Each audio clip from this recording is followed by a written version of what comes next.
menyelesaikan bagiku bersyukur.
Hanya bersyukur dan terima kasih yang kami bisa lakukan.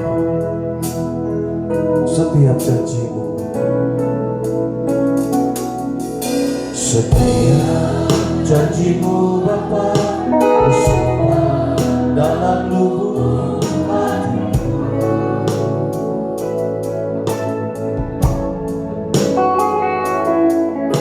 Lewati setiap fase dan tetes air mata dalam hidupku.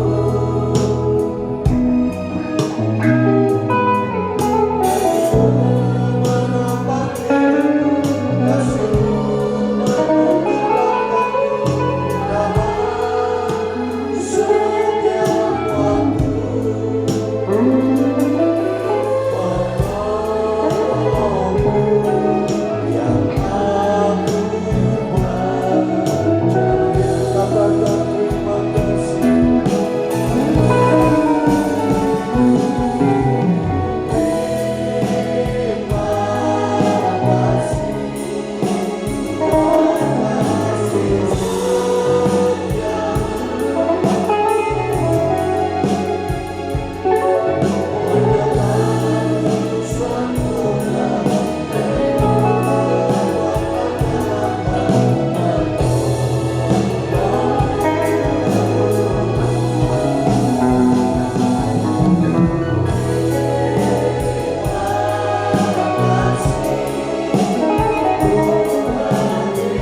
Janjimu tak pernah terlambat menolongku.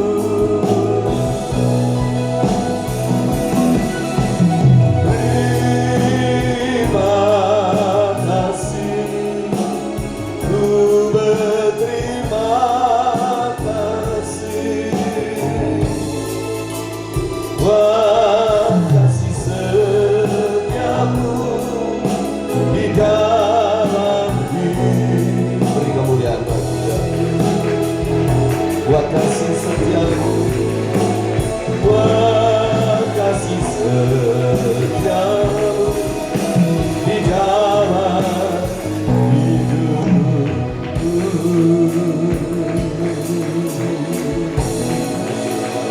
Wah, kasih setiamu di dalam hidupku.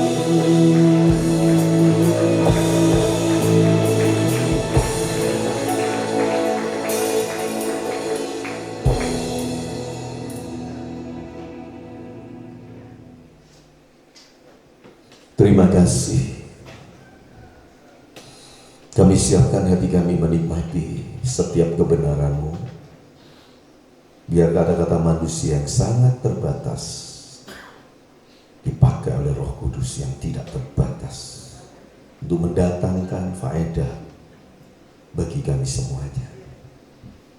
Semua kami yang hadir, kami siapkan segenap hati pikiran kami, karena kami mau diberkati. Berkati saudara-saudara kami dimanapun mereka berada. Dan yang tidak bisa hadir, yang berhalangan, yang sakit, yang lemah, yang terganggu kesehatannya, kami berdoa agar Kau menjamah dengan kuasa kasih-Mu dan mereka semua dipulihkan. Terima kasih Bapa. Dan jika ada kuasa kegelapan, roh jahat, roh najis yang ada di tempat ini, dalam nama Yahweh Yeshua HaMashiach, oleh darah anak domba Elohim, segala kuasa kegelapan, roh jahat, roh najis kami tolak, kami patahkan, perginya dari tempat ini. Terima kasih Bapa. Kami siapkan hati kami sepenuhnya. Urapi kami semua oleh Roh-Mu. Segala puji syukur hanya bagi Elohim kami. Demi nama Yahweh Yeshua HaMashiach. Haleluya. Amin.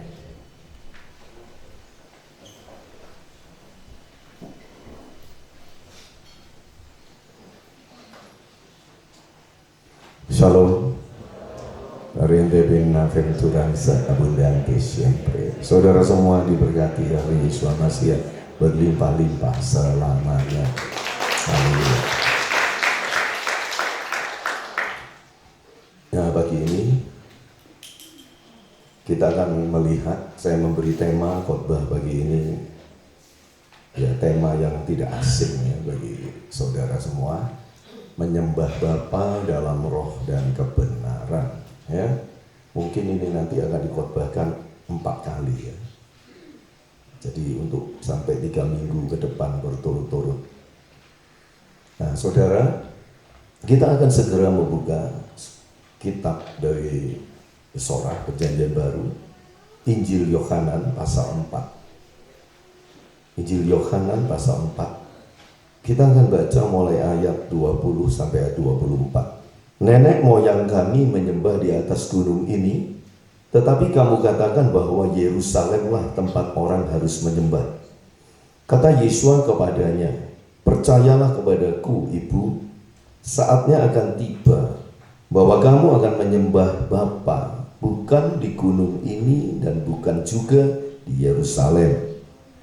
Kamu menyembah apa yang tidak kamu kenal. Kami menyembah apa yang kami kenal. Sebab keselamatan datang dari orang Yahudi.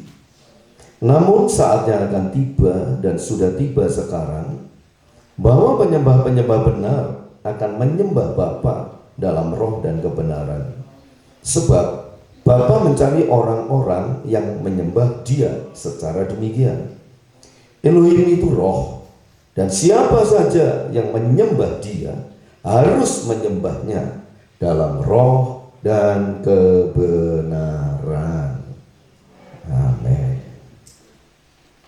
Ya, kitab suci saudara bisa ditutup. Nah, saudara, saya ingin saudara nggak ngantuk ya, nggak melamun, nggak berimajinasi di luar konteks pagi hari ini. Ya, saya berharap bahwa semua kata-kata saya bisa dicerna baik-baik. Nah, saudara, saya memberikan tips ya, cara untuk mendengar khotbah itu agar saudara bisa mengerti semuanya itu. Itu misalkan di tengah-tengah khotbah itu ada kata-kata saya yang mungkin saudara sulit mengerti. Itu saudara jangan lalu berhenti di situ lalu berusaha mencerna, jangan. Nanti saudara akan kehilangan semuanya yang lain. Jadi saudara ngerti atau tidak ngerti, dengarkan dulu semua. Ya, persis seperti kalau saudara membaca buku, ya, ada 10 bab misalkan. Di bab 2, 3 ada yang saudara kurang mengerti, baca aja semuanya. Karena seringkali nanti di bab-bab terakhir itulah jawaban dari pertanyaan-pertanyaan di bab-bab yang pertama gitu ya. Jadi itu supaya tidak kehilangan. Karena ada banyak kasus di mana saya khotbahnya itu sebetulnya lengkap, tapi yang menangkap itu loh, nggak tahu loh, masa ngomong gitu. Loh iya, saya sudah ngomong di akhirnya seperti ini ya. Jadi itu cara untuk mendengar itu penting, saudara ya. Jadi saudara bagus bahwa saudara itu berpikir, ya, tetapi jangan sampai pikiran saudara itu membuat kata-kata saya selanjutnya itu tidak saudara dengarkan. Ya. Tapi kalau sampai itu terjadi, saudara, apalagi sekarang sudah ada YouTube ya, saudara bisa mengulanginya kembali ya supaya lebih mengerti lagi. Nah, untuk pagi hari ini, saudara, yang pertama akan saya bahas adalah tentang menyembah. Ya. Menyembah.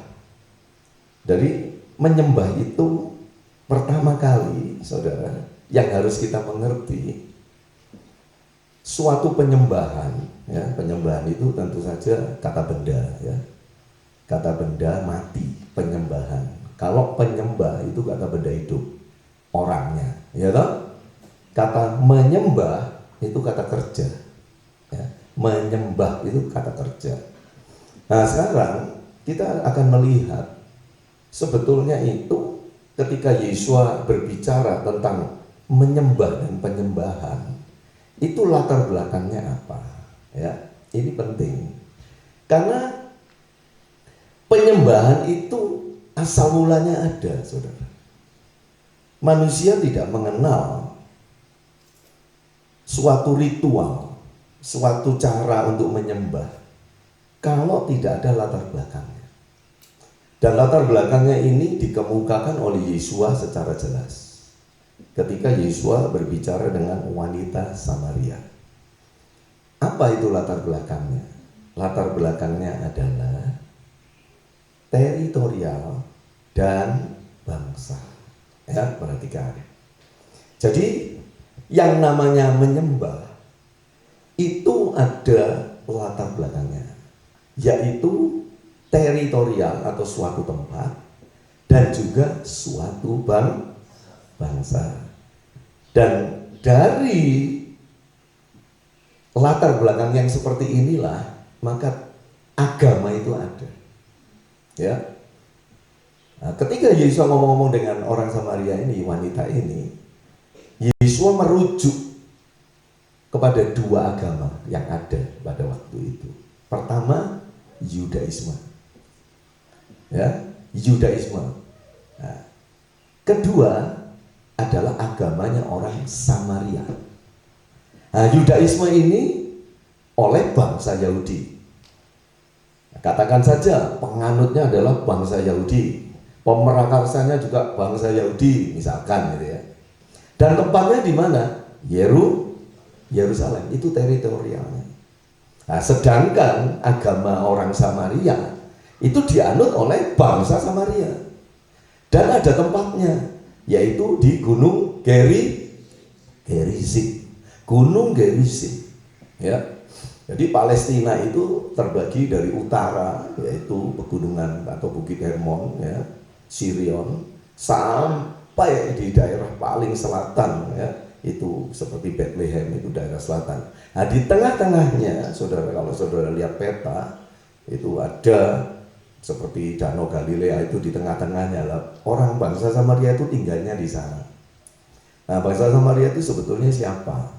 Bangsa Samaria ini sebetulnya adalah orang Yahudi dulunya, tetapi ketika Nebukadnezar mengangkut, nah, saudara cerita Sadrak Mesak Abednego, ini Nabi Daniel itu ya, ketika orang-orang Yahudi diangkut, ditawan ke Babilonia, ya, itu abad 5 sebelum Masehi kira-kira, itu ada orang-orang miskin yang ditinggalkan, tidak diangkut ke Babel. Ya, karena Nebukadnezar itu memilih orang-orang yang dianggap bisa berguna di kerajaan Babel.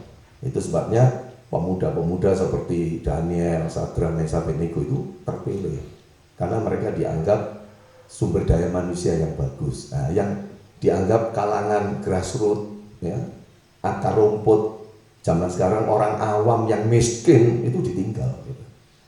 Dan akhirnya orang-orang ini selama 70 tahun, karena penawanan bangsa Israel di Babel itu 70 tahun, saudara. Selama 70 tahun itu mereka itu kawin campur dengan bangsa-bangsa yang ada di Kanaan itu, ya, yang kalau sekarang disebut Palestina, dulu kan itu Kanaan, ya. Mereka kawin campur, dan ketika mereka sudah kawin campur seperti itu, maka terbentuklah suatu bangsa yang disebut bangsa Samaria atau orang Samaria. Nah, jadi mereka itu sebetulnya setengah Yahudi, setengah Kanani. Ya, nah, itu sebabnya mereka itu masih percaya Taurat. Tapi yang dipegang oleh mereka itu hanya kitab Mose. Kitab para nabi yang lain mereka tolak. Dan mereka tidak mengakui Yerusalem yang ada bait sucinya sebagai pusat penyembahan. Tetapi gunung yang ada di Kanaan Tengah itu, Gunung Gerizim namanya, itu sebagai tempat di mana Elohim itu hadir. Dan ini menyebabkan, saudara, orang-orang Samaria dengan orang Yahudi ini bermusuhan. Sampai di zaman Yesua ada, itu mereka musuh berat. Sehingga kalau mereka saling bertemu, itu mereka akan saling meludah ke tanah. Jadi saking bencinya, saking tidak senengnya, ya. Karena apa? Karena penafsiran tentang agama. Ya, kalau kita lihat sampai hari ini, saudara, orang itu karena agama juga bermusuhan, bahkan berperang. Misalkan saya lihat mata berita ketika Israel ngebom atau merudal, katanya tempat para pengungsi. Ini semuanya orang-orang awam, rakyat jelata, ini bukan tentara, lalu banyak yang mati. Maka negara-negara di dunia ini semuanya mengutuki tindakan itu sebagai kejahatan perang. Tetapi di Indonesia pemerintahnya ngomongnya beda. Ini bom Israel yang melukai dan membunuh banyak pengungsi sipil, melukai hati orang Islam sedunia. Loh, saudara, langsung dihubungkan dengan agama. Ini yang membuat saya itu sedih. Orang-orang sekelas pemerintah itu kan orang-orang terpelajar. Mengapa selalu peperangan itu dihubungkan dengan agama? Ya tentu saja yang sedang berperang ini orang beragama. Tapi perang itu bukan dipicu karena agama, tapi kepentingan-kepentingan politis, saudara. Ada banyak hal begitu kompleks masalahnya di sana. Itu bukan perang agama. Karena apa? Karena 40% tentara Israel itu orang Arab agamanya Islam. Nah, ini kan jadi aneh.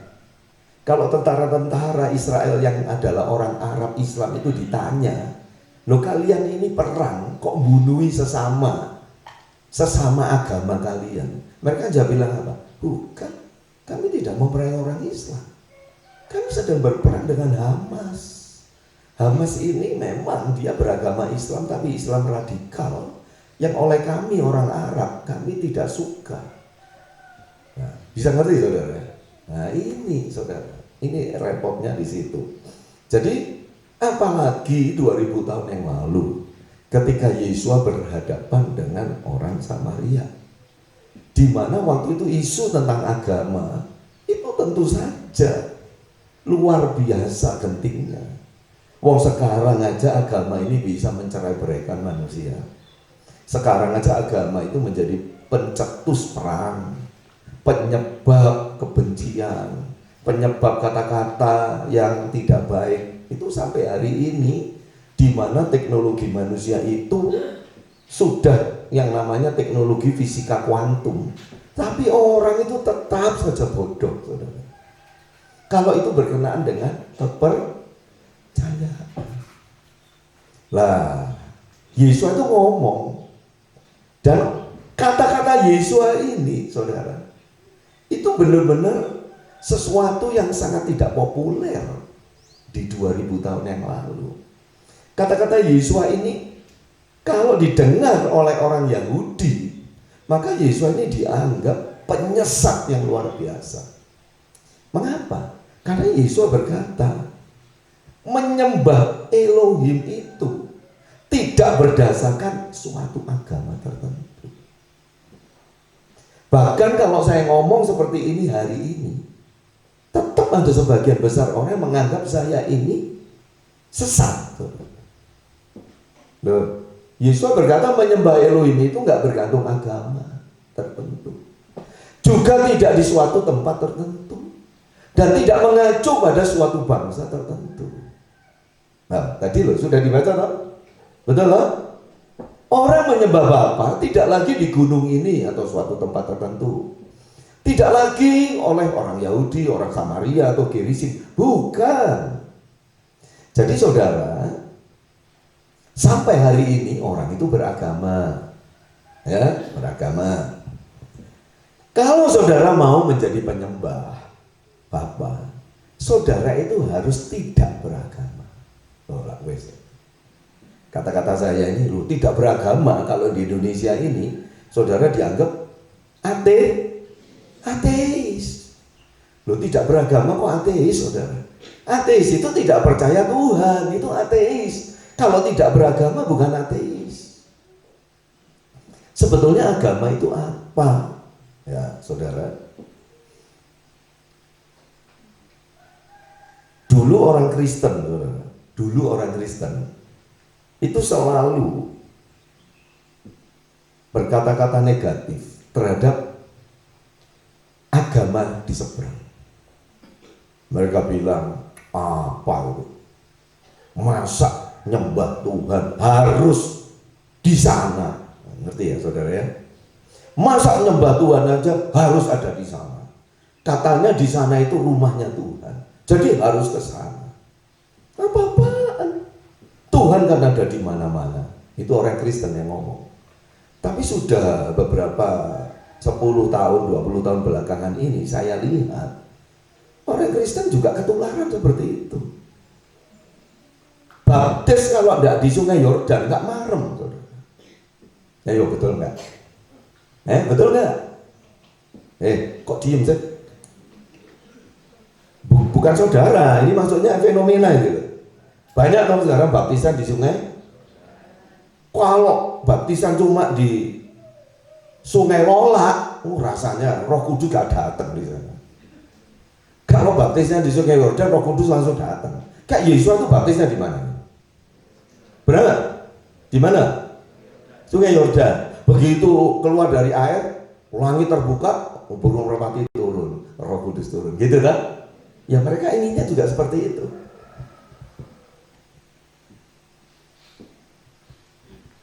Kalau cuma minta ampun di Tomohon, rasanya kok gak marem ya.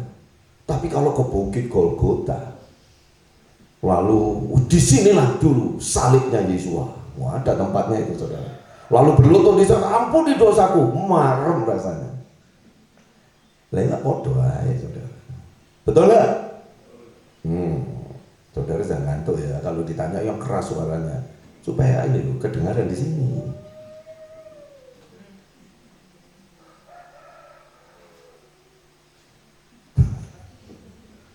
Saya tuh yang heran itu kenapa? Dia itu kan tempatnya di atas sana tuh. Dia selalu bunyi, berarti ini entitas-entitas itu suka lari ke atas. Betul nggak? Kalau larinya ke bawah kan dia nggak tahu kan? Nah, larinya ke atas. Hati-hati yang rumahnya di atas ya. Apalagi saya sudah tidak tinggal di atas ya. Kosong di atas itu, lihat banyak reruntuhan. Itu kerja bakti ya. Kalau bisa minggu ini nanti selesai ibadah kerja bakti ya, semua pemuda, bapak-bapak yang tidak ada acara apa-apa ya, itu bekas rumah saya di atas itu bongkar dibersihkan. Itu untuk rumahnya Andreas sama Benaya soalnya ya, dibersihkan. Itu banyak entitas di sana, reruntuhan. Haleluya.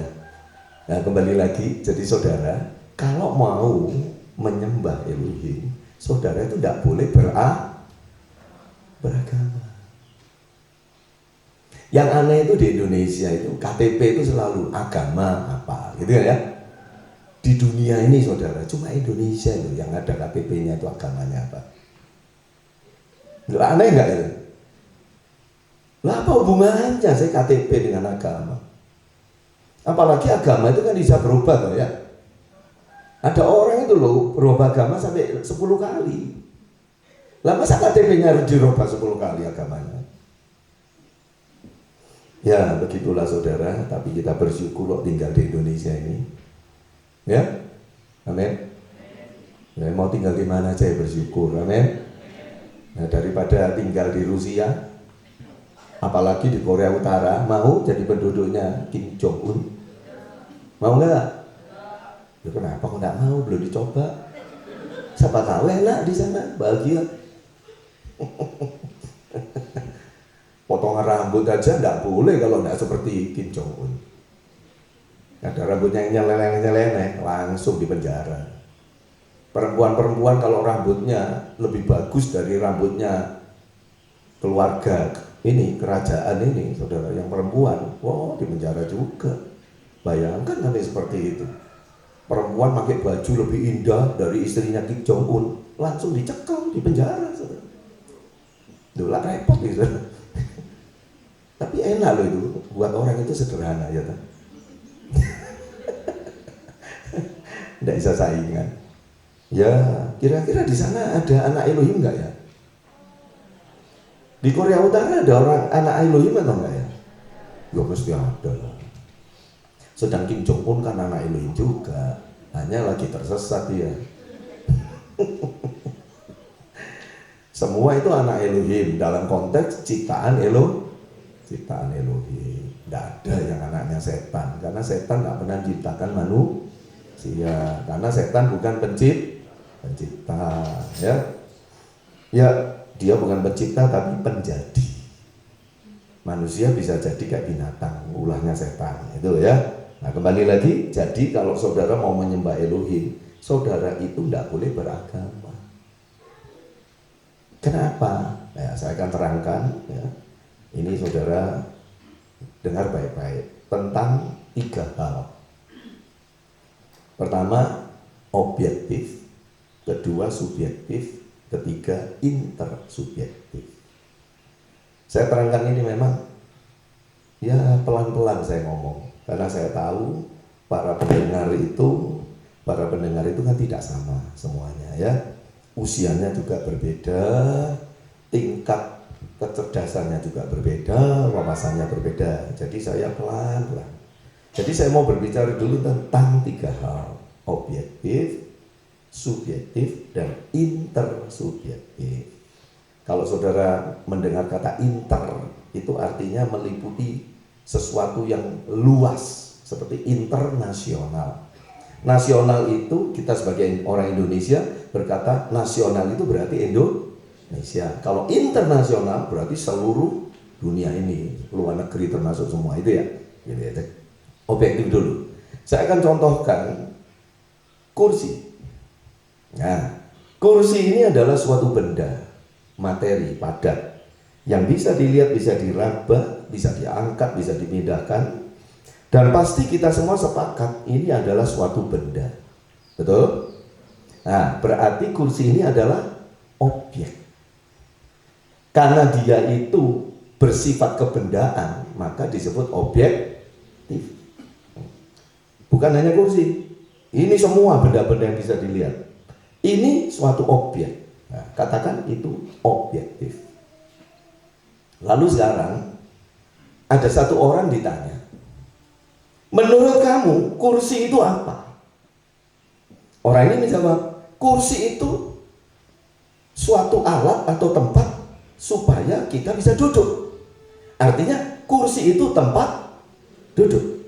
Nah, ketika orang ini menjawab kursi itu adalah tempat duduk, itu berarti subjektivitas dirinya, apa yang dia terjemahkan, apa yang dia tafsirkan tentang objek itu, yaitu kursi, dia katakan kursi itu adalah tempat duduk. Ya, kursi itu adalah tempat duduk. Itu berarti subjektif. Ini satu orang yang ditanya. Lalu yang ketiga, hampir semua orang ditanya, kursi itu apa? Kursi itu satu-satunya alat di mana kita bisa duduk. Bisa ngerti? Bisa ngerti? Tahu bedanya tiga ini? Tahu nggak?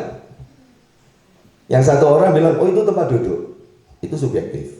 Kalau intersubjektif, itu satu-satunya untuk kita bisa duduk.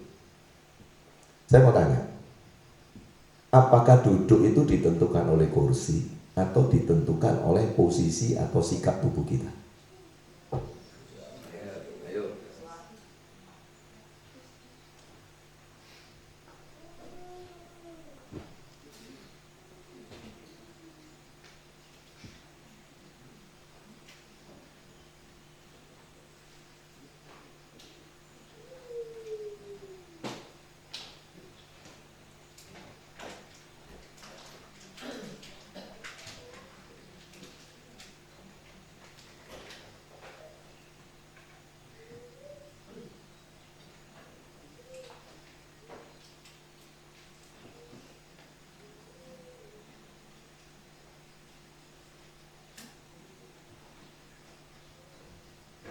Haleluya.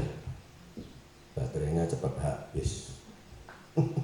Ya, jadi duduk itu ditentukan oleh suatu tempat atau ditentukan oleh posisi tubuh kita. Yang satu atau yang kedua? Yang kedua. Ya, bentar, saudara. Jadi ketika Yesua berkhotbah, Yesua tidak pernah duduk di kursi. Kadang duduk di sebuah batu, kadang duduk di atas perahu di pinggirannya, kadang dia duduk di tanah, di padang rumput. Para pendengarnya juga gitu, bisa duduk di tanah keleleran. Ada anak-anak kecil mungkin yang masih muda manjat pohon, lalu di dahan-dahan pohon dia duduk santai di sana. Bisa bayangkan itu kira-kira? Semuanya duduk loh.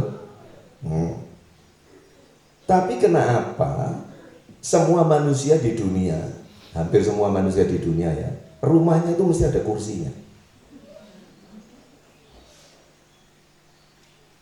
Rumah ini harus ada kursinya. Lu untuk apa? Ya untuk duduk lah. Lu duduk di tanah kan bisa. Betul nggak? Kalau orang Korea, Jepang itu tidak ada kursinya. Kalau tradisional, duduknya di lantai, ya kan? Meja selalu ada, tapi ya kan? Meja itu katanya untuk meletakkan makanan atau apapun. Lo meletakkan itu apa harus di meja? Di lantai nggak bisa. Lo ya bisa toh. Ngambil batu di atas batu ya bisa toh. Ya kenapa harus ada meja? Misalkan ini tidak ada mejanya, saya letakkan di sini aja di lantai mimbar ini, boleh nggak? Ya nggak apa-apa tuh. Tapi kenapa kok seluruh dunia ini rumahnya mesti ada kursinya? Nah, itu namanya intersubjektif. Intersubjektif itu adalah suatu kebenaran yang dipercayai secara massal oleh suatu jumlah bilangan orang yang sangat banyak. Yang kebenarannya bukan terletak pada objeknya atau bendanya, tapi terletak pada pemaknaan dari setiap pribadi yang ada. Itu namanya intersubjektif. Uang juga begitu, lembaran uang. Saudara, saya memberi contoh ini supaya saudara mengerti agama itu apa. Ya, uang, lembaran uang. Saya tanya, uang itu apa? Objeknya. Secara objek, uang itu objek, benda itu objek. Lalu ditanya ke satu orang, uang itu apa? Ya, uang itu untuk aku beli sesuatu. Ya.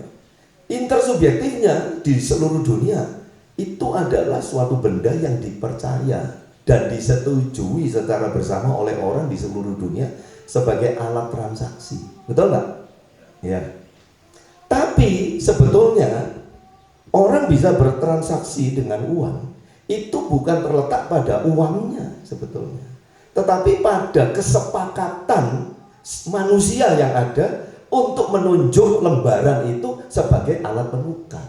Bisa ngerti maksudnya? Karena nanti ada saatnya di mana uang ini, pemerintah dimanapun di dunia itu bisa mengganti uang dengan yang baru, sehingga yang lama itu nggak berlaku lagi. Nah, kalau uang itu secara objektif nilainya dan kegunaannya adalah alat tukar, maka uang ini harusnya bisa jadi alat tukar selama-lamanya. Tapi kan tidak, uang bisa diganti. Nah, ini berbeda dengan emas, saudara. Nah, kalau emas ini, saudara, punya nilai objektif yang kuat, bahwa emas ini adalah logam mulia, dan sebagai logam mulia semua manusia sepakat bahwa itu sesuatu yang sangat berharga. Nah, jadi emas itu berharga bukan karena pendapat orang, tetapi karena memang dari bendanya. Itu sebabnya disebut logam mulia. Itu beda. Itu sebabnya nyimpan uang dengan nyimpan emas itu jelas beda. Saudara nyimpan uang di tahun 98 waktu saya belum pindah di sini, kira-kira bulan 6 bulan 7, ketika terjadi devaluasi ekonomi yang luar biasa, saudara, $1 ya, yang 2.500 itu mendadak lompat jadi 20.000. Sekarang aja cuma 16.000, lebih sedikit. Itu 98 pernah dolar itu jadi 20.000, saudara. $1 20.000 rupiah. Waktu itu orang yang nyimpan dolar Amerika mendadak kekayaannya naik sampai 8 kali lipat. Loh, 2.500 ke 20.000, apa enggak 8 kali lipat? Betul nggak? Jadi kalau punya uang dolar, kalau dirupiahkan 1 miliar, tiba-tiba dia punya kekayaan 8 miliar. Hebat nggak? Hebat, karena nyimpan dolar. Tapi orang nyimpan rupiah, saudara, 8 miliar jadi 1 miliar. Nyimpan 8 miliar. Nah, waktu itu $1 2.500.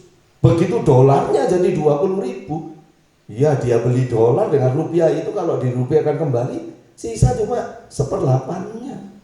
Banyak orang miskin juga pada waktu itu. Nah, tetapi orang yang nyimpan emas tidak. Emas itu nggak pernah turun, berfluktuasi iya. Kalau turun itu nggak pernah. Nggak ada. Sekarang emas berapa? 1 gram. 1 gram misalkan 1 juta.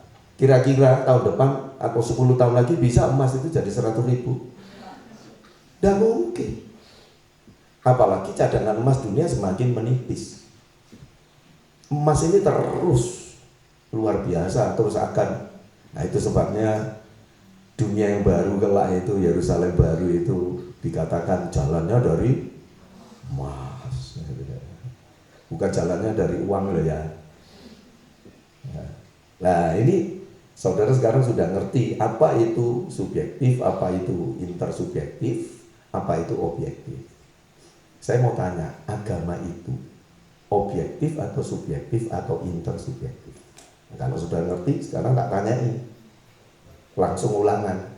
Agama itu objektif, subjektif atau intersubjektif? Yang jawab, yang sudah bisa, tak usah jawab. Yang nggak bisa jangan jawab, nggak bisa kok suruh jawab Pak. Ya supaya tahu salahnya di mana. Ayo, siapa yang milih agama itu objektif? Angkat tangan. Siapa yang milih agama itu subjektif. Artinya agama itu bagi setiap pribadi itu sesuatu yang khusus. Angkat tangan. Siapa yang menganggap agama itu intersubjektif? Angkat tangan.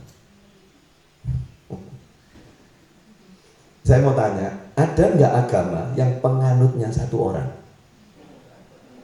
Satu orang.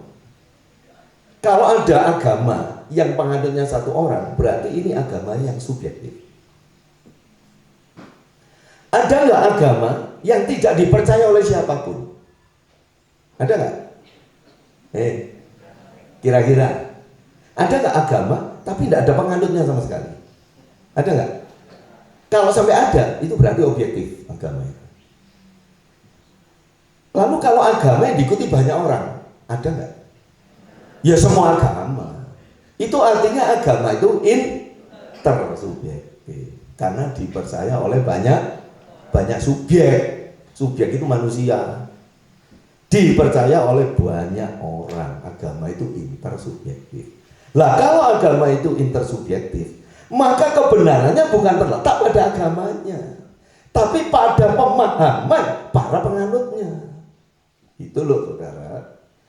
Bisa ngerti tadi? Seperti uang itu berharga atau tidak, selembar uang itu bukan terletak pada kertasnya, tapi terletak dari kesepakatan bersama oleh pemerintah Republik Indonesia yang dikeluarkan oleh Bank Indonesia bahwa lembaran ini 100.000 dan ini bisa ditukarkan dengan beras 10 kilo. Kalau berasnya 1 kilo itu 10.000 lah, gitu lah ya. Ini kesepakatan. Setiap saat pemerintah bisa mengubah nilai mata uang, ya. Itu namanya redenominasi. Bisa dirubah. 100.000 bisa dirubah jadi 1.000. Nek kayak ngono, ya wes saudara. Nah, itu bisa terjadi di Indonesia, pernah zaman Soekarno. Di negara-negara lain pernah terjadi. Nah, orang kalau sudah digitukan punya uang ngaplo saudara. Itu sebabnya jangan nyimpen uang akeh-akeh. Nah, daripada disimpan kayak ngaku aja lah. Nyimpen uang enggak usah akeh-akeh. Begitu ada pemotongan uang kalang kabut kan. Lalu lu nyimpen apa Pak? Nyimpen sesuatu yang nilainya nggak pernah berkurang. Nyimpen yang objektif. Itu sebabnya saya itu senang nyimpen barang, nggak senang nyimpen uang. Karena uang itu nggak objektif. Uang itu hanya intersubjektif. Ya, jadi bisa ngerti ya. Nah, jadi agama kan tidak ada yang nggak ada penganutnya. Berarti kalau sampai ada agama nggak ada penganutnya, ini objektif. Berarti agama itu objek. Lah, ada nggak agama yang nganut cuma satu orang? Nggak ada juga. Nah, kalau sampai ada, maka agama ini sifatnya subjektif. Lah, tapi kebanyakan agama penganutnya tuh lumayan banyak. Kalau nggak ribuan, puluhan ribu, ratusan ribu, sampai jutaan, sampai puluhan juta, ratusan juta, bahkan miliar. Seperti agama Kristen, miliar. Agama Islam, miliar. Konghucu, Buddha, miliar. Saudara. Itu namanya intersubjektif. Karena disepakati oleh banyak orang. Saudara, di dalam kitab suci, orang miskin yang berhikmat, suaranya tidak diindahkan oleh orang. Pernah baca? Orang miskin atau orang berhikmat tapi miskin, suaranya itu gak direkam oleh orang. Betul? Padahal suaranya itu orang berhikmat, bener loh omongannya, bener loh. Tapi karena dia miskin, gak direkam. Tapi kalau orang miskinnya ada 10 juta, bahkan 100 juta, ngomongnya gak bener, dikatakan inilah suara inilah suara Tuhan. Bisa ngerti nggak? Ya, saya bukan mencela bangsa saya bukan mencela demokrasi, tapi saya hanya ingin menerangkan pada saudara apa artinya objektif, subjektif, dan intersubjektif. Karena ini pemahaman mungkin baru bagi banyak di antara saudara. Tapi kalau saudara tidak mengerti ini, maka saudara tidak akan pernah mengerti agama itu apa. Itu sebabnya saya harus menerangkan, memberi contoh beberapa hal.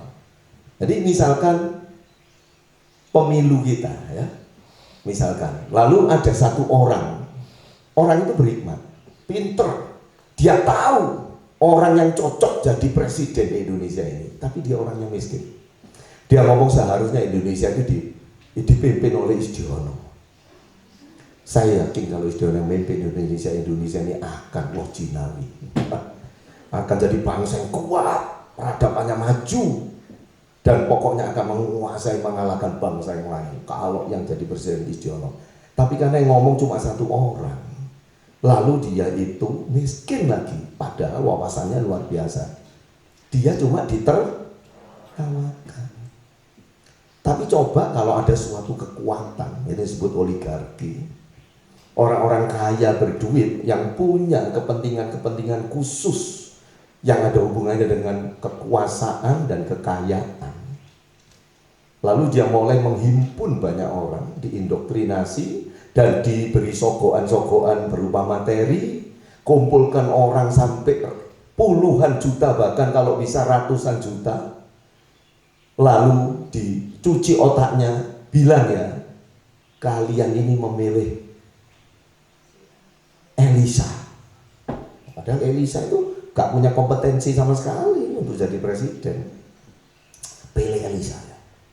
Mereka bilang, enggak. Lalu mereka berkumpul, orasi, mereka demonstrasi, wah mereka pokoknya mengadakan pertemuan, kampanye dimanapun. Wah, kampanye dimanapun dihadiri jutaan orang, bilang pilih Elisa jadi presiden. Banyak yang ngomong gitu. Inilah suara Tuhan. Itu yang disebut dengan intersubjektif.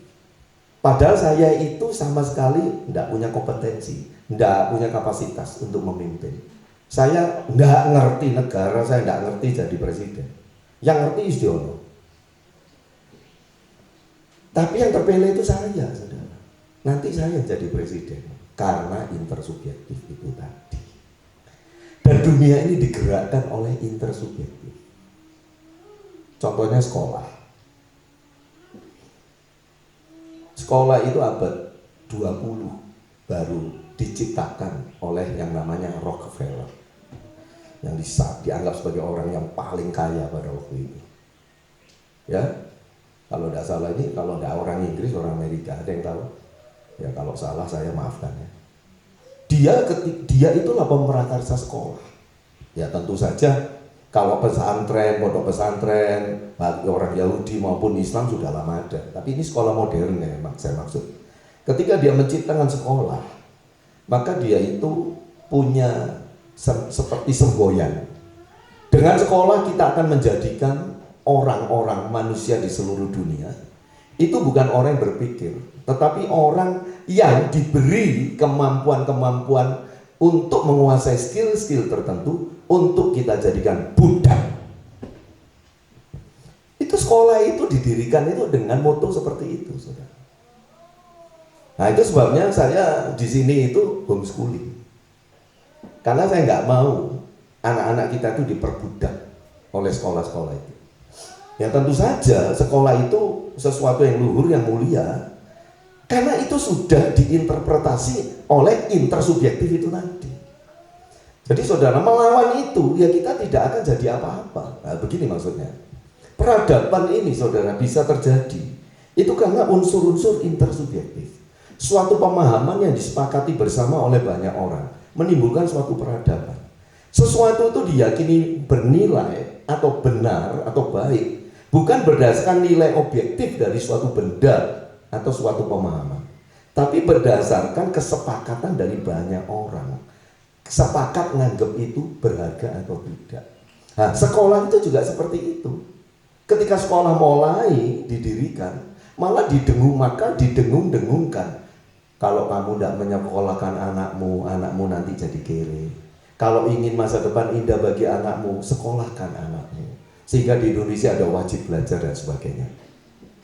Nah, ketika semua protokol itu dimaknai bersama dan disetujui oleh orang sedunia, maka orang sedunia ini akan meletakkan nilai pendidikan itu melalui sekolah.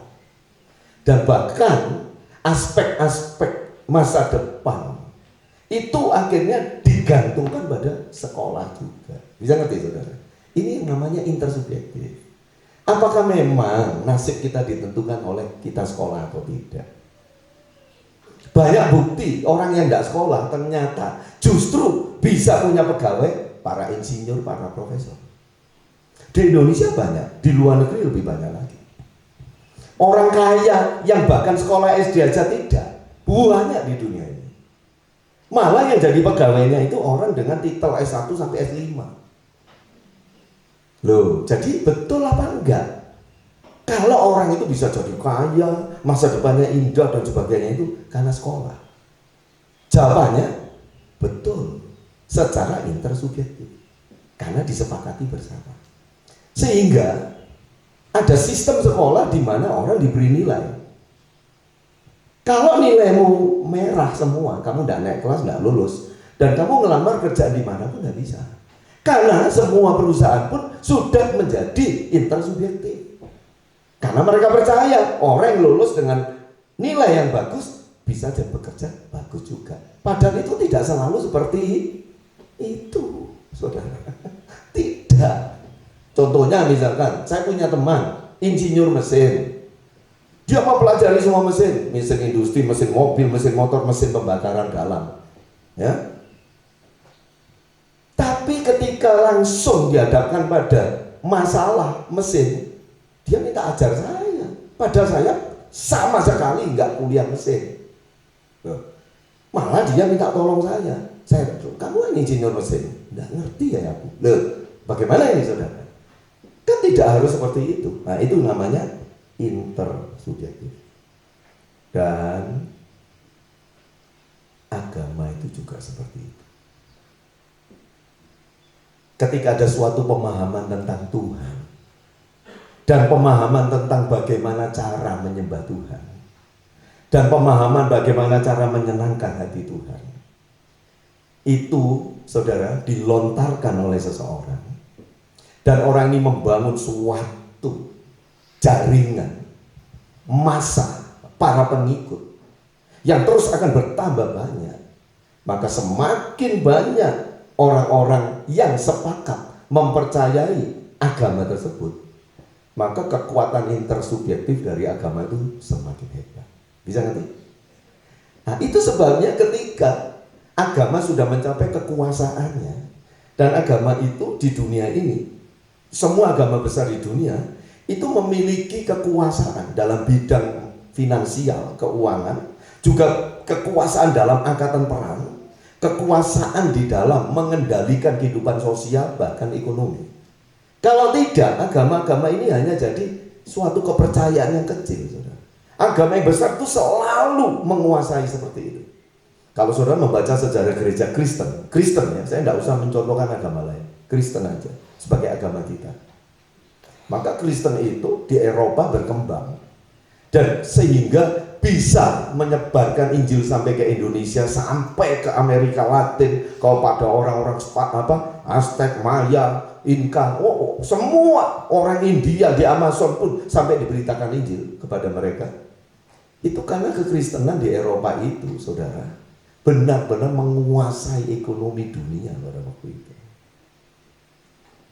Itu sebabnya di zaman VOC abad 16-17 yang sampai masuk ke Indonesia, mengambil sumber daya alam Indonesia luar biasa, menjadikan mereka kaya raya. Dan itu juga untuk membangun sending-sending atau misi-misi penginjilan. Itu sebabnya penginjilan itu tersebar bahkan sampai di seluruh bumi. Karena mereka menguasai, saudara, sumber daya alam yang ada di negara-negara manapun di seluruh dunia. bukan negara mereka, mereka tindas, mereka jajah, mereka kalahkan dengan angkatan perang mereka. Itu yang terjadi. Dan ketika mereka belum sampai masuk, ketika abad 12-13, mereka belum masuk, belum keluar sampai di negara lain, mereka perang antar negara di Eropa. Inggris melawan Belanda, Inggris melawan Perancis, nanti melawan Jerman, dan nanti ada yang berpihak sana, berpihak situ. Yang perang itu lucu, saudara.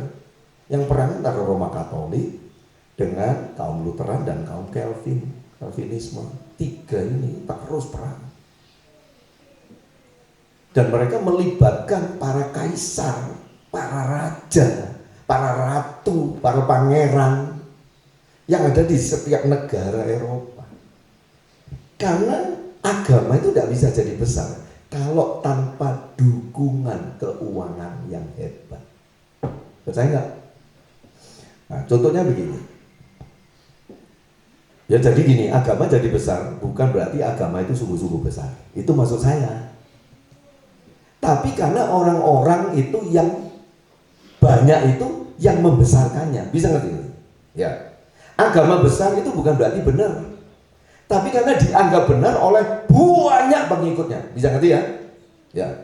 Saya beberapa tahun yang silam, waktu masih di Surabaya bahkan, atau sudah di sini ya, saya lupa. Ada beberapa orang ngomong, Pak Elisa, waktu itu saya pakai nama Yahweh, mulai pakai nama Yahweh. Ini kita pakai nama Yahweh itu sudah berapa belas tahun ya? Sudah berapa belas tahun? 18 tahun. Pertama-tama itu, saya kan punya kenalan banyak pendeta di Jawa khususnya ya. Mereka bilang, Pak Elisa bikin denominasi sendiri, sinode sendiri. Kami pasti mau gabung dengan Bapak. Ya saudara, saya sampai iya ya, enak ya kalau punya denominasi sendiri, punya sinode sendiri. Sampai saya pernah tanya-tanya sama Pak Sen juga, sama Pak Yopi juga, bahkan sampai terakhir-akhir itu, ya kayak apa kalau ada sinode gereja yang lowong bisa dijual, kira-kira berapa ya belinya? Kok saya juga seneng kalau ada suatu sinode sendiri waktu. Ketua sinodenya Pendeta Elisa. Waduh. Karena dengan punya sinode sendiri, maka saya lebih leluasa untuk mengajarkan konsep-konsep kebenaran yang saya miliki. Itu bukan berarti bahwa konsep yang saya miliki benar ya. Ya, bisa ngerti ya saudara? Benar atau salah? Kalau saya punya sinode sendiri, saya lebih bisa untuk mengajarkan kebenaran yang saya miliki. Tetapi itu harus didukung dengan uang. Saya dengar katanya beli sinode itu sampai 10 miliar. Beli 10 miliar. Loh saudara, misalkan ini, dulu saya itu didukung oleh seorang konglomerat yang sangat tergila-gila dengan ajaran saya. Mungkin saya sudah punya sinode. Dan pasti ada banyak cabang di seluruh Indonesia ini. Banyak pasti. Itu kalau ada uangnya, betul nggak? Tapi karena saya tidak punya uang dan tidak ada orang mendukung saya dengan keuangannya, ya jadilah Bukit Hermon itu satu-satunya gereja di sini dan kita tidak punya sinode.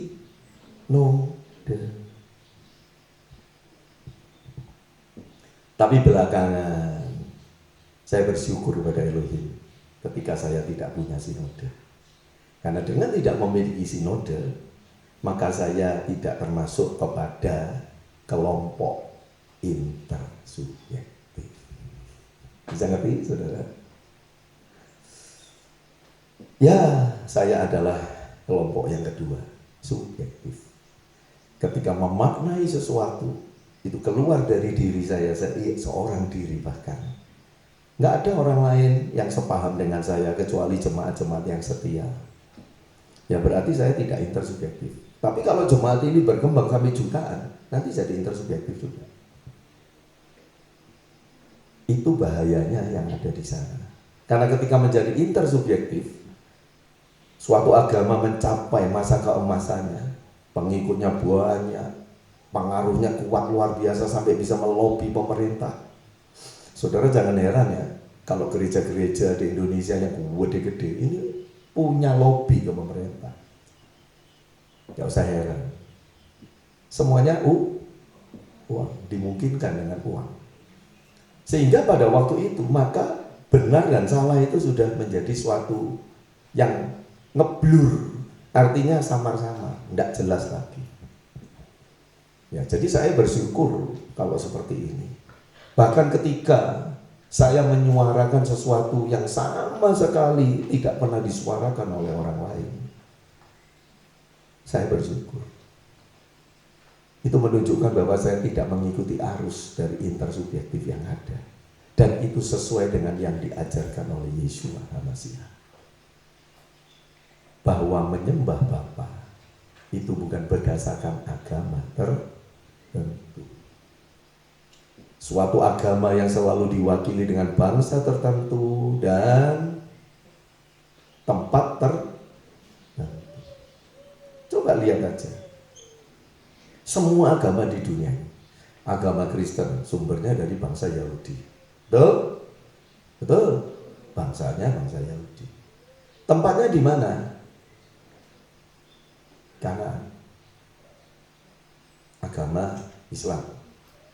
Orang Arab. Sumbernya di mana? Mekah, Madinah. Betul nggak? Hindu. Sumbernya di mana? Hindustan. Alias India. Orang apa? Ya orang India. Tempatnya di mana? Ya, pas di negara Hindustan, negara India. Konghucu di mana? Ya identik dengan bangsa Cina. Siapa bangsa yang ngikuti? Ya bangsa Cina. Tempatnya di mana? Ya Cina. Loh saudara, ayo agama apa lagi?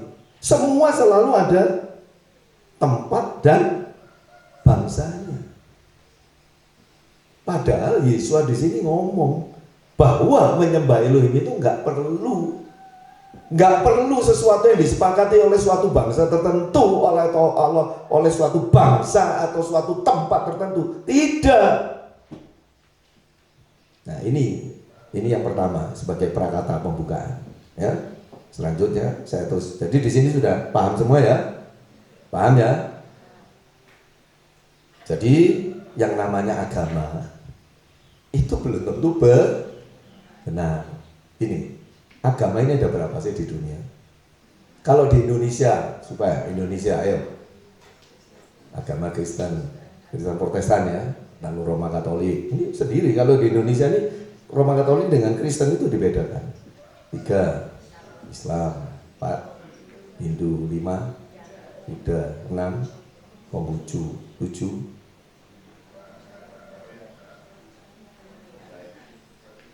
kebatinan dan kepercayaan yang lain itu sudah dimasukkan di dalam Kementerian Agama. Anggap aja ada 7 agama besar di Indonesia. Mungkinkah ketujuh-tujuhnya itu benar? Ayo saudara mikir. Ayo, mungkinkah ketujuh agama ini sama-sama benarnya? Mungkin nggak?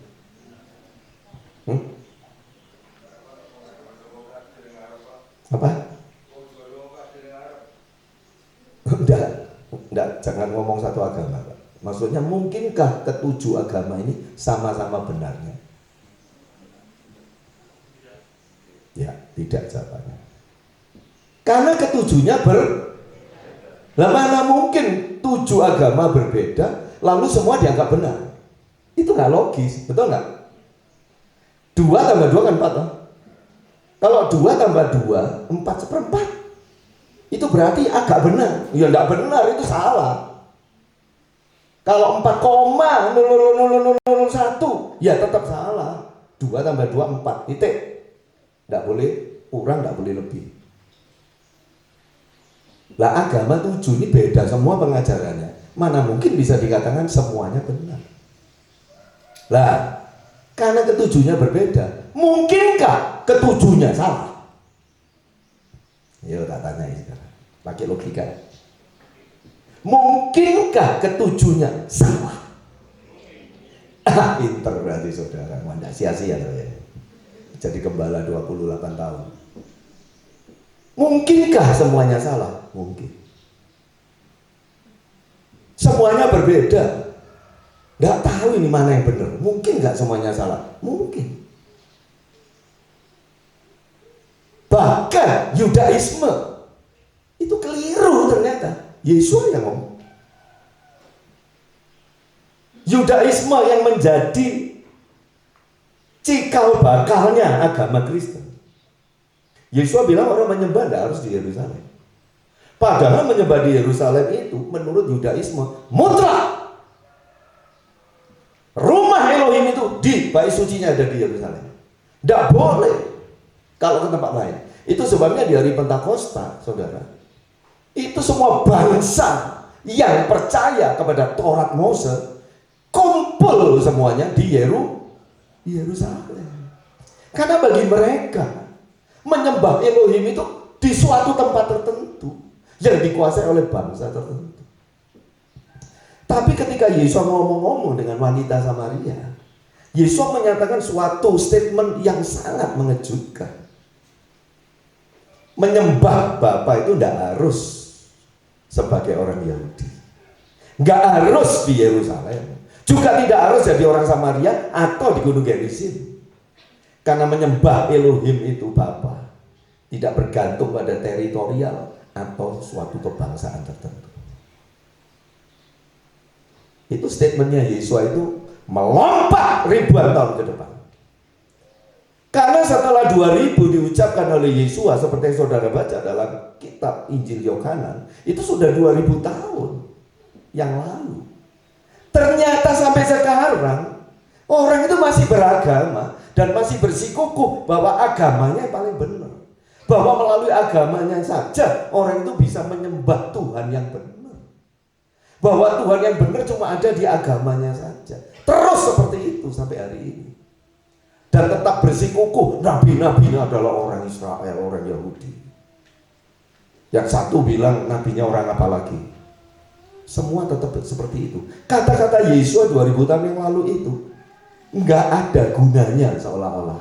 Mungkin karena Yesus salah, ngejak ngomongnya salah. Kok sama seorang wanita yang dikatakan wanita pendosa, yang suaminya ada 7. Coba Yesus itu ngomong sama ahli Taurat orang Farisi dengan ahli-ahli filsafat bangsa Yunani Romawi mungkin. Nah, mungkin keadaannya dunia agak berbeda. Masalahnya Yesus ini ngomong hal yang sangat penting kepada orang yang sangat tidak penting. Itu jawaban yang Elohim berikan pada saya ketika saya bilang, Elohim, Bapak, kenapa ya pikiran saya, perkataan saya itu seringkali tidak dimengerti oleh jemaat saya sendiri. Apa saya ini salah punya domba? Kok rasanya saya lebih senang kumpul di universitas-universitas, kumpul dengan bahkan orang-orang dengan titel-titel yang banyak. Saya rasanya lebih senang ngomong sama orang itu, gampang nyambungnya rasanya. Kenapa saya harus ngomong di sini dengan orang-orang yang, ya maaf ya, saya tidak menghina tapi memuji. Ya, dengan orang yang ya pemahamannya itu pas-pasan, bahkan kadang-kadang minus-minus gitu lah. Nah itu jawabannya itu. Sedang Yesus sendiri itu loh ngomong hal yang sangat penting kepada wanita Samaria yang di kampungnya saja itu dicibir orang, saudara. Sama-sama orang Samarianya itu loh, dia itu cuma dicibir, cuma dihina karena dianggap banyak sering kumpul kebo. Tapi justru perkataan yang sangat penting ini diucapkan hanya dengan seorang perempuan Samaria seperti itu. Itu jawabannya, saudara. Itu sebabnya saya tidak pernah lagi pusing siapa yang akan mendengarkan saya.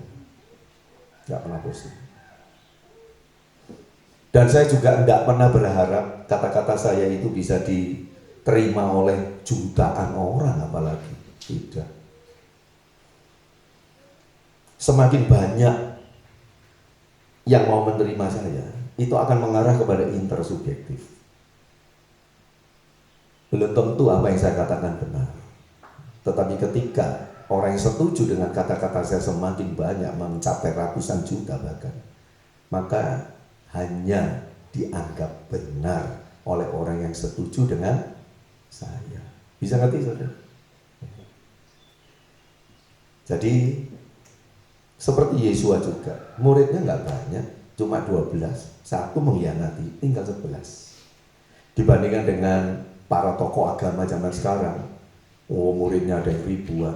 Itu loh yang di Korea Selatan, Shin Cheong-ji, ya tahu itu. Itu sudah beberapa tahun di Indonesia, tapi tidak tahu masuk YouTube baru-baru saja. Shin Cheong-ji, ya pemimpinnya itu dia bilang, saya inilah Tuhan. Yang menyelamatkan bukan Yesus Kristus, tapi saya. Jadi di Indonesia termasuk di Sulawesi ini, ya di Manado ini sudah ada pengikutnya. Dan mereka ini pernah wisuda, saudara.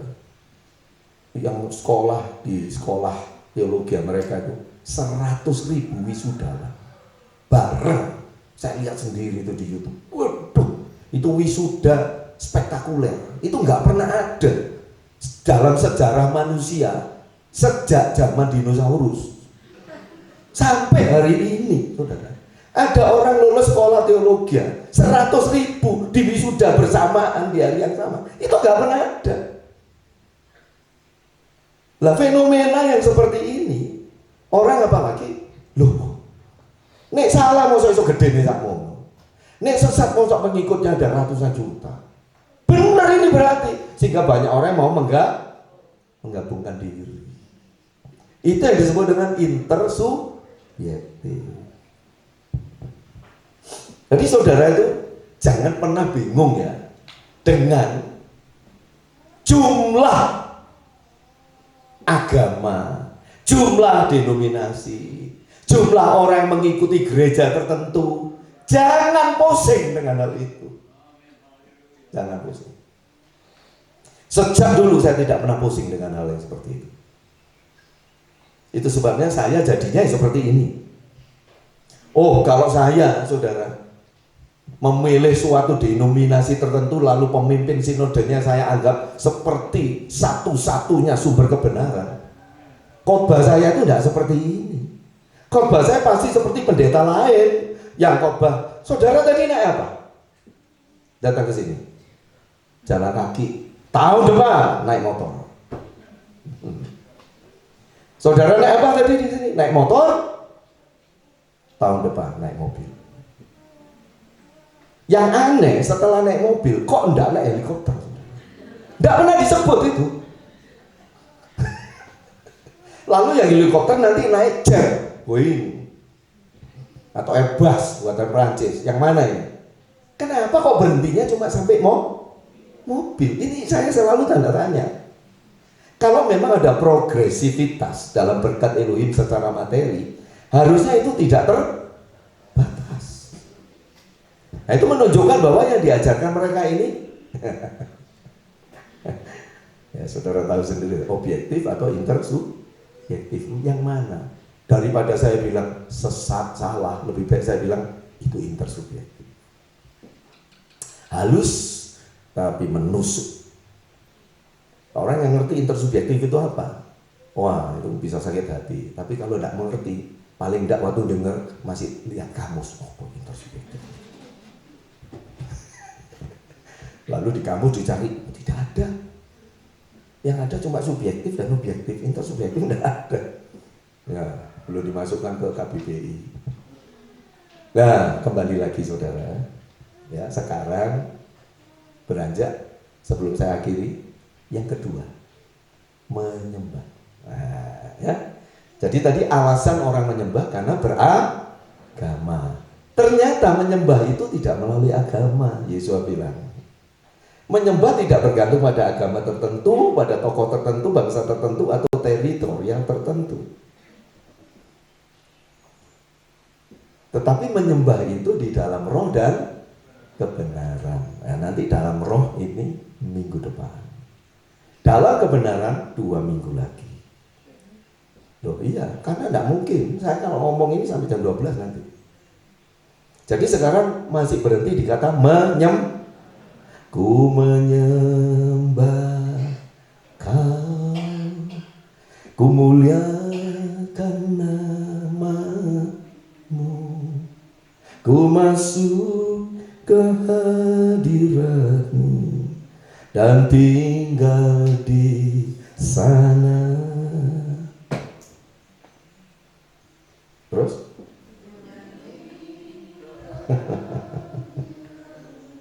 Menyembah di kaki-Mu, ku rasakan kasih-Mu, sebab hadirat-Mu indah. Hadiratnya indah gak? Menyembah itu indah. Menyembah itu apa? Menyembah itu apa?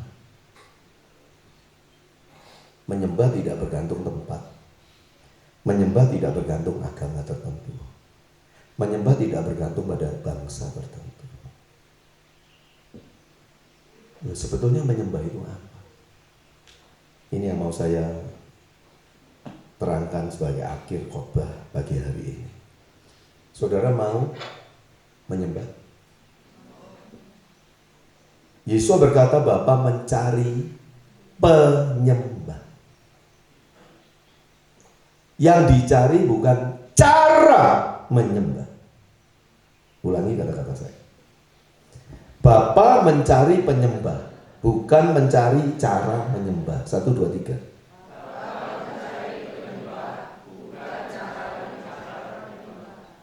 Bisa membedakan? Bisa membedakan? Ya.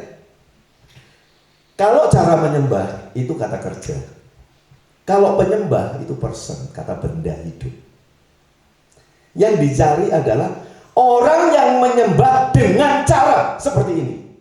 Bukan caranya, tapi orangnya yang punya cara tertentu. Bisa ngerti ya? Ya, itu yang dicari. Sesuatu yang dicari itu pasti sesuatu yang tidak banyak.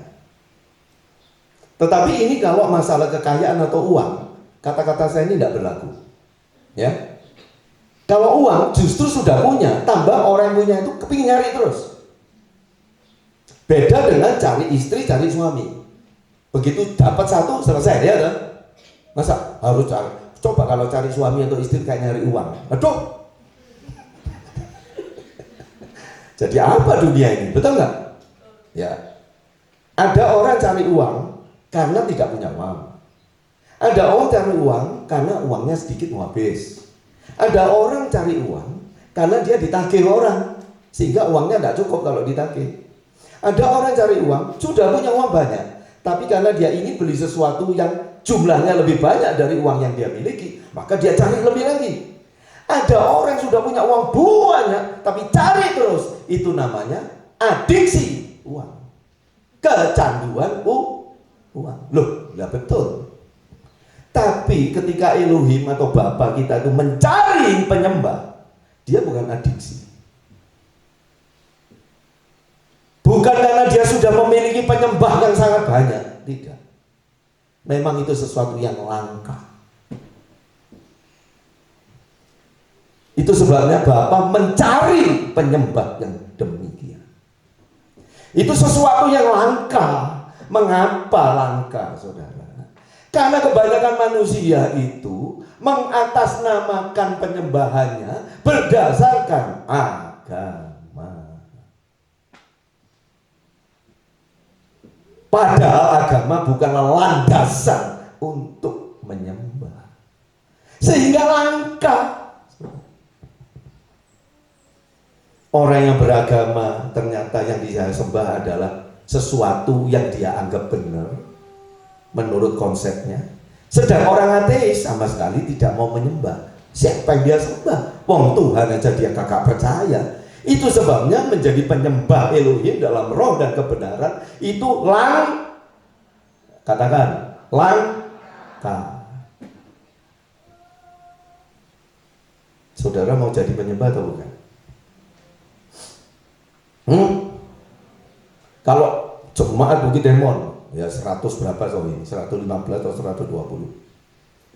Cuma belakangan ini seringkali itu kayak pandemi loh. Nanti Omikron, nanti apa, nanti apa, jadi ada turun, rosot, kayak dihitungi terus itu, hari ini jumlahnya sekian, naik, nanti bulan depan turun. Ya dari jumlah perjamuan kudusnya itu bisa ketahuan, kadang banyak, kadang sedikit, terus ini. Kok nggak bisa sih seminggu sekali itu? Semua rajin gitu ya. Semua datang, kok udah bisa ya? Ya, padahal kita itu loh nggak sampai 150 loh jumlahnya. Saya bayangkan kalau ada gereja katanya jemaahnya itu ada 750.000, ya apa ya? Kira-kira bagaimana itu ya? Ah, saudara kembali lagi. Apa kau menyembah itu? Saudara mau menyembah atau enggak? Mau? Menyembah itu worship. Worshipper itu penyembah, itu yang dicari. Itu tidak ada hubungannya dengan kalau saudara nyanyi, tidak ada hubungannya dengan saudara berlutut, nggak ada. Tidak ada hubungannya dengan saudara main gitar, terus kau yang terindah di dalam hidup ini. Waduh. Saya tidak katakan bahwa orang nyanyi seperti itu tidak menyembah ya. Saya hanya bilang, menyembah itu nggak ada hubungannya dengan itu. Tapi bukan berarti bahwa kalau saudara nyanyi, itu tidak bisa dikategorikan sebagai menyembah. Bukan gitu maksud saya. Bisa saja ketika saya khotbah di sini, lalu saya nyanyi cuma cuplikan-cuplikan, itu saya sedang menyembah dia sungguh. Karena itu memang keluar dari hati saya yang mengasihi. Tapi bisa saja saya nyanyi 100 lagu di depan sini, tapi hanya untuk show, dan itu sama sekali tidak ada penyembahan di sana. Bisa ngerti maksud saya? Ya. Menyembah itu apa? Itu sebabnya menjadi langka. Penyembah itu sedikit. Karena menyembah itu ada hubungannya dengan otoritas. Ya, ada hubungan dengan tahu otoritas, kekuasaan. Yang berkuasa, otoritas di atas kita, yaitu Bapa. Menyembah itu ada hubungannya dengan otoritas. Bukan cara-cara kita untuk memanifestasikan atau mengekspresikan iman atau kasih kita, bukan. Ini yang banyak keliru orang di sini. Menyembah itu satu-satunya adalah berhubungan dengan otoritas, kekuasaan. Saya menyembah Elohim karena saya ada di bawah dia dan dia satu-satunya yang ada di atas saya. Itu namanya menyembah. Banyak orang Kristen yang tidak mengerti. Apalagi ada yang bilang kalau menyembah dalam roh itu harus pakai bahasa roh. Kalau tidak pakai bahasa roh, tidak menyembah dalam roh. Berarti menyembah dalam bahasa Indonesia. Karena hubungan dengan bahasa, saudara. Aduh, bagaimana ini orang pintar-pintar ini. Semoga IQ mereka bertambah kalau bisa. Menyembah dalam roh kok katanya harus menyembah dalam bahasa roh. Ya apa saudara? Inilah intersubjektif. Dan gitu itu yang menganut ada ratusan ribu orang. Karena yang ngomong itu sudah terkenal, yang ngomong itu sudah kadung jadi panutan. Apalagi yang ngomong itu kaya, lojinya aja 2,5 M, dasinya 500 juta. Kalau dasi saya itu saudara 1.000 rupiah aja nggak ada yang mau beli. Ya, dulu saya kan dasian. Saya sampai mikir, aku masuk YouTube tak dasian ah. Dasi saya banyak di rumah atas saudara. Tak lihat-lihat, heman, wah ada 20 lebih. Coba tak pakai lagi, tapi dulu saya beli ada yang cuma 1.500 rupiah ya, wisin aku kok. Enggak, saya enggak pernah malu saudara. Enggak dasian, enggak malu apalagi dasian. Masalahnya kok lucu, kayaknya ketek di kayak dasi. Haleluya. Nah, saudara kembali lagi ya. Jadi menyembah itu tidak ada hubungannya dengan itu, tapi menyembah itu ada hubungannya dengan otoritas. Menyembah itu tidak ada hubungannya dengan saudara menyanyi atau tidak, berdoa atau tidak, tidak ada. Tapi menyembah itu berhubungan dengan segenap hidup kita. Seluruh hidup kita, esensi kita ada tunduk di bawah otoritas Elohim atau tidak. Itu menyembah. Kalau saudara dalam setiap segi hidupmu, dimanapun kau berada, dan aspek hidupmu apapun, segenap dirimu, tubuh, jiwa, rohmu, kekuatanmu, akal budimu, kekayaanmu, pekerjaanmu, lingkunganmu, keluargamu, semuanya engkau letakkan di bawah otoritas Bapa. Itulah yang disebut dengan penyembah.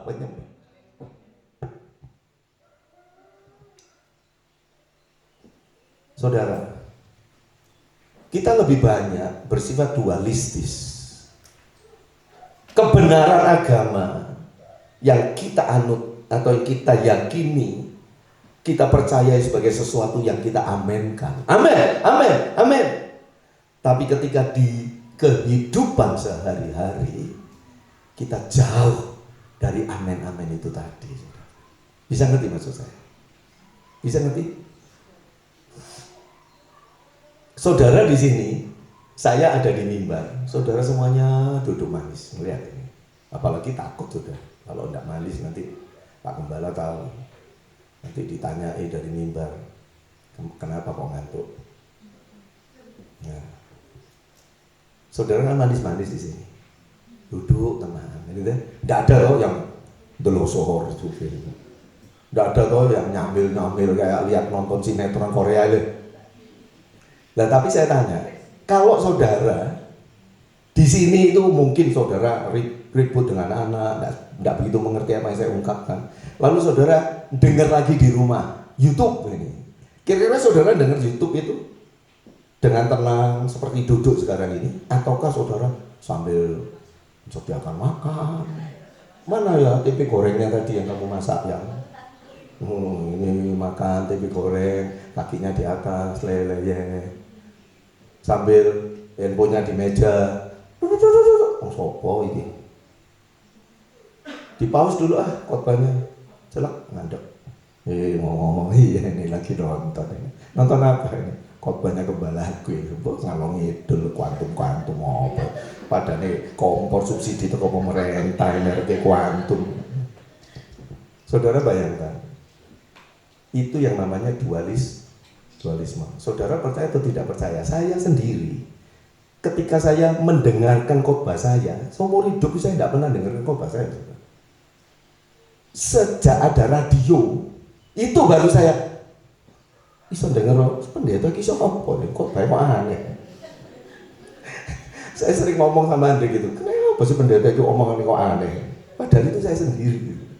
Bayangkan saya sendiri merasa saya itu aneh, apalagi orang lain ya. Itu sebenarnya saya tidak pernah marah kalau udah bilang Pak Elisa ini sesat, Pak Elisa ini kabala, Pak Elisa mistik Kristen, Pak Elisa ini wes gak karuan lah pokoknya. Wong aku dewek lo bingung karo aku. Apalagi sejak ada YouTube, saya itu selalu ingin yang tak khotbah mau kata-kata salah enggak. Ada satu yang salah, saya bilang sama anak saya Vicky, itu langsung dihapus itu. Salah itu kata-kata. Sudah tayang berapa kali? 12 ya. Ini sudah 12 kali, itu cuma ada satu kalimat yang salah itu di situ. Ya, saya bersyukur sama Elohim. Dan itu tidak ada hubungannya dengan doktrin, ada, tapi dengan pengetahuan ya.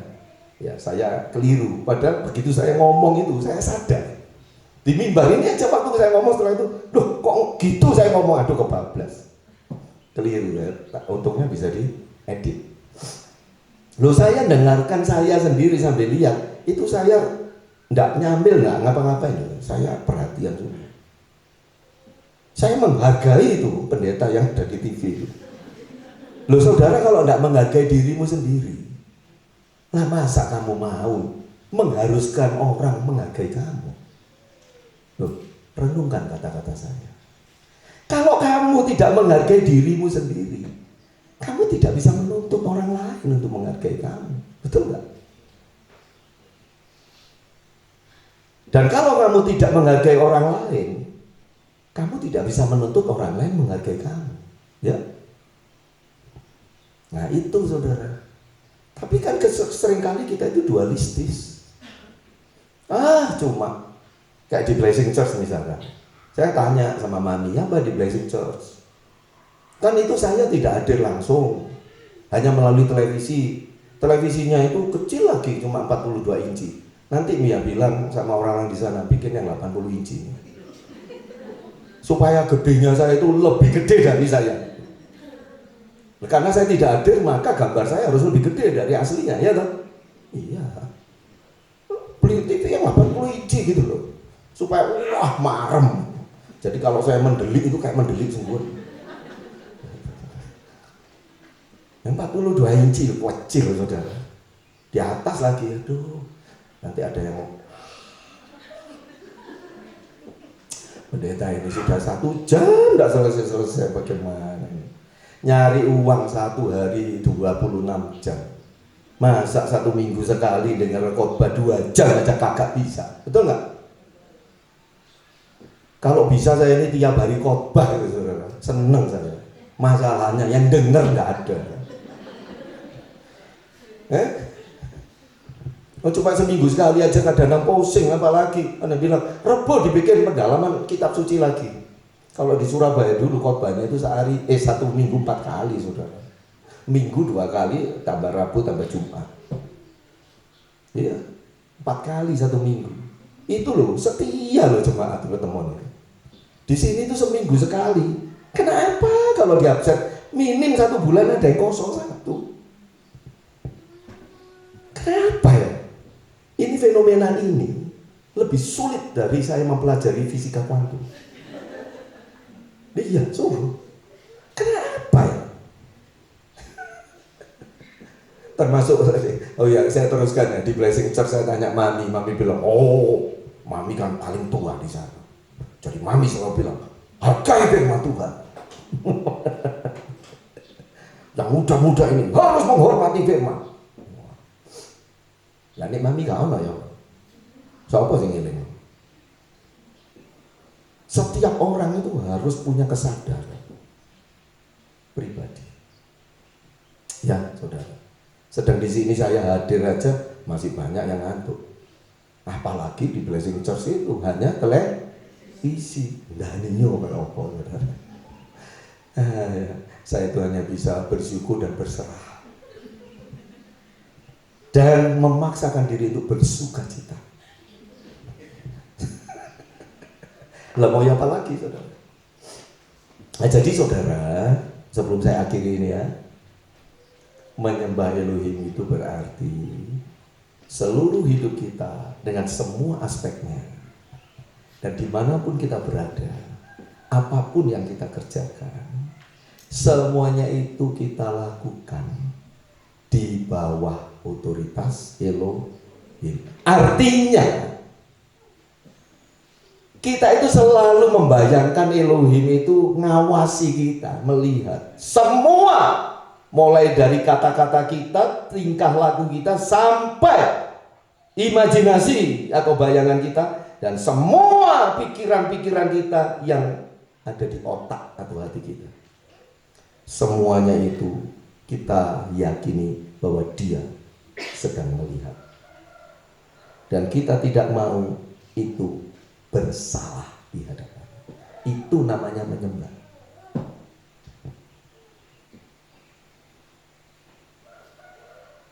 Bukan berarti bahwa Elohim kita itu kayak Satpol PP yang selalu ngawasi orang pedagang kaki 5 melanggar aturan atau tidak lalu digerebek. Bukan. Saya hanya menggunakan kata-kata manusia yang mudah dimengerti. Jadi apa artinya menjadi penyembah? Menjadi penyembah itu berarti seluruh hidup kita seperti kata-kata dalam doa yang Yesus ajarkan kepada para muridnya. Datanglah kerajaanmu, jadilah kehendakmu di dalam hidupku seperti di samai. Semua yang terjadi, semua yang harus kita ambil sebagai pilihan hidup kita, apa yang kita katakan, apa yang kita perbuat, apa yang kita rasakan, semuanya itu terhubung dengan otoritas yang tertinggi, yaitu Bapa kita. itulah menjadi penyembah yang sejati. Sebelum saya masuk penyembah dalam roh, penyembah itu dulu artinya apa? Tetapi tentu saja saudara, orang yang seperti ini justru tidak banyak. Tidak banyak. Saya di mimbar ngomongnya kan sopan, ngomongnya kan baik, tertata. Apakah di rumah saya juga ngomong seperti itu kepada keluarga?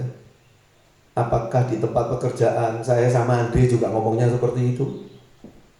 Apakah dengan tetangga-tetangga saya juga ngomongnya seperti saya di mimbar?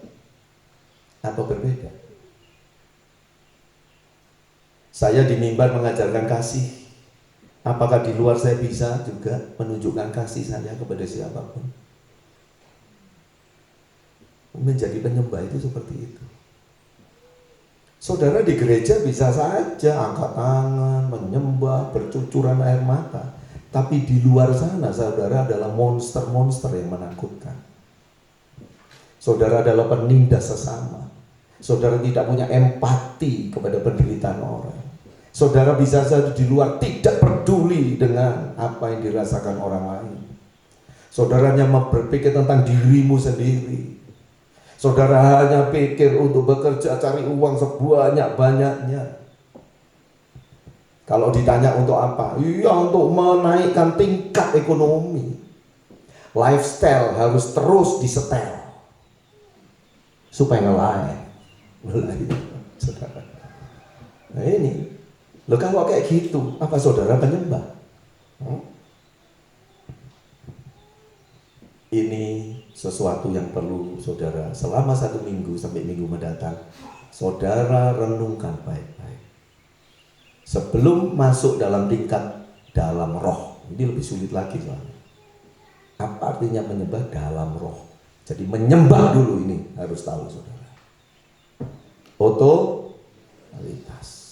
Apakah kita sungguh-sungguh ada di bawah otoritas Bapa kita? Kalau belum, meskipun saudara bisa doa 1 hari 10 jam bahkan 24 jam doa terus, tapi saudara tidak pernah, biarlah kehendakmu yang jadi dalam hidupku, biarlah kerajaanmu hadir, biar engkau yang berotoritas dalam hidupku. Sebelum saudara mencapai tingkat seperti itu, saudara belum disebut sebagai penyembah. Yesus memberkati saudara. Silakan bagi berdiri. Haleluya.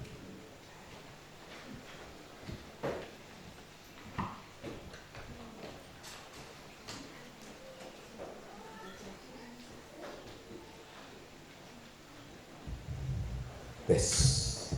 Di hadapan hadiratmu. Pelayan berjalan kudus silakan maju. Haleluya.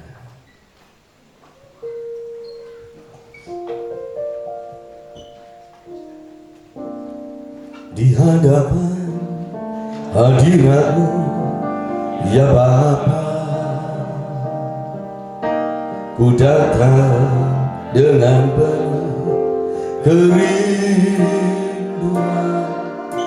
Di hadapan hadiratmu ya Bapa,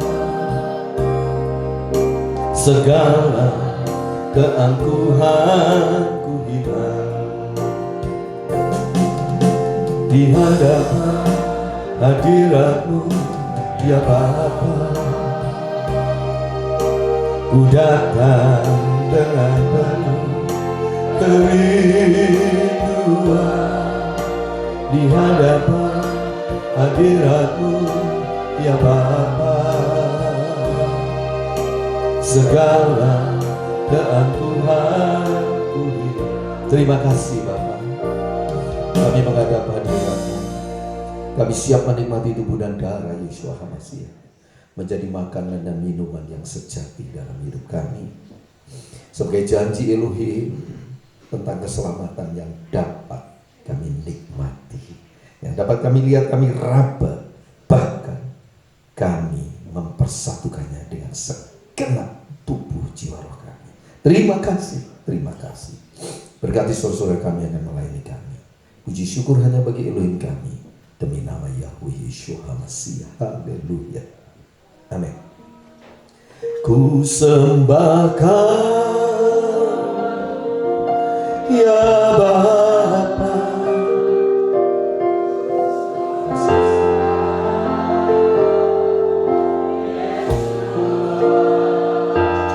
ku tinggikan Engkau Elohim dalam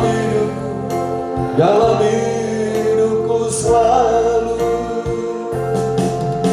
di hadapan hadirat-Mu ya Bapa. Ku datang dengan penuh kerinduan di hadapan hadirat-Mu ya Bapa. Segala keangkuhanku hilang, ku sembahkan ya Bapa, ku sembahkan Yesua, ku tinggikan Engkau Elohim dalam hidupku selalu. Ku sembahkan ya Bapa, ku sembahkan Yesua, ku tinggikan Engkau Elohim dalam hidupku selalu. Silakan pakai berdiri.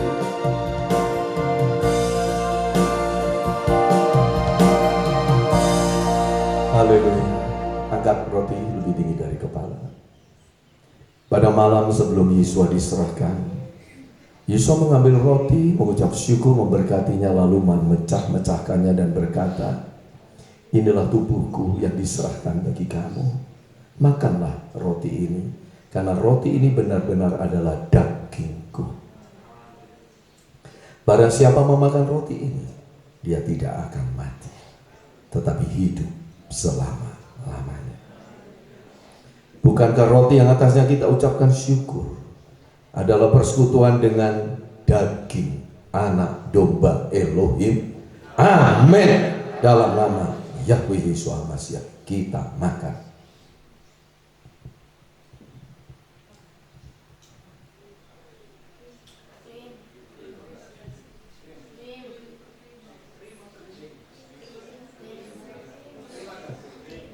Terima kasih. Terima kasih. Angkat cawan lebih tinggi dari kepala. Demikian juga sesudah makan, Yesus mengambil cawan anggur, mengucap syukur, memberkatinya, lalu berkata, inilah darahku, darah perjanjian yang diserahkan bagi kamu. Setiap kali kamu makan roti ini dan minum dari cawan ini, kalian memberitakan kematianku sampai aku datang kembali. Bukankah cawan yang atasnya kita ucapkan syukur adalah persekutuan dengan darah anak domba Elohim? Amin. Dalam nama Yesua kita minum.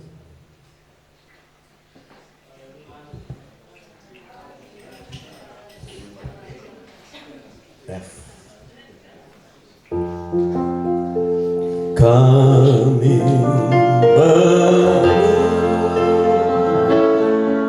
jika besaran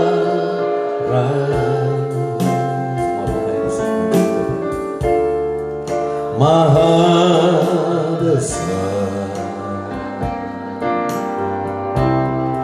Elohim, kami memuji kebesaran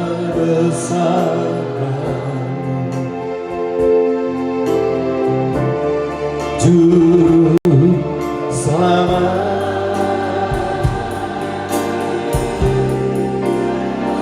Elohim,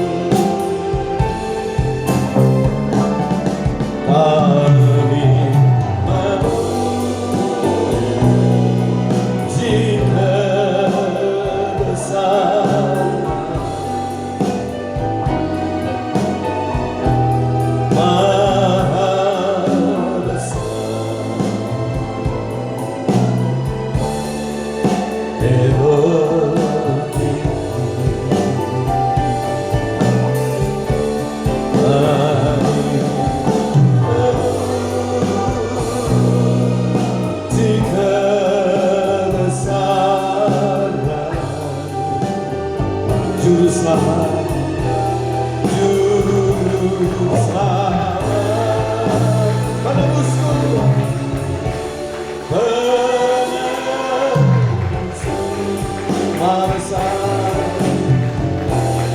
Maha besar, Kau Yesus, Kau